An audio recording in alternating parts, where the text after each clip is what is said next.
হ্যাঁ, সহবারাতে আলোক সজ্জা নাই, কথা ঠিক, এটা বেদাত। সহবারাতে হালুয়া রুটি খাবেন, এটাও বেদাত। সহবারাতে রাত্রিতে ইবাদত করবেন, এটা ঠিক আছে।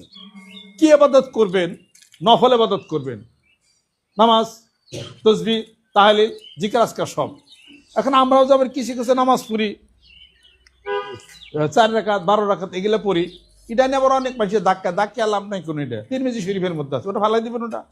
তো ওইভাবে নামাজ পড়বেন, এটার কোনো হুকুম নাই।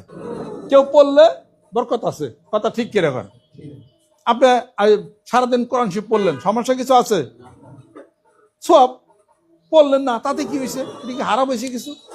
রাত্রিতে 12 রাকাত আপনি নামাজ পড়ছেন, ভালো কথা, যত পড়বেন তত সব। পড়লেন না, এটা তার কোনো হুকুম নাই আপনার। এটা অনুরূপভাবে সহবারাতে নামাজ আছে, তিরমিজি শরীফের মধ্যে আছে, যদি ওইভাবে পরে কেউ, এটা মুস্তাহাব, এটা সব তার হতে পারে। এটা তাই বলে বিরোধিতা করার তো কোনো কিছু নাই।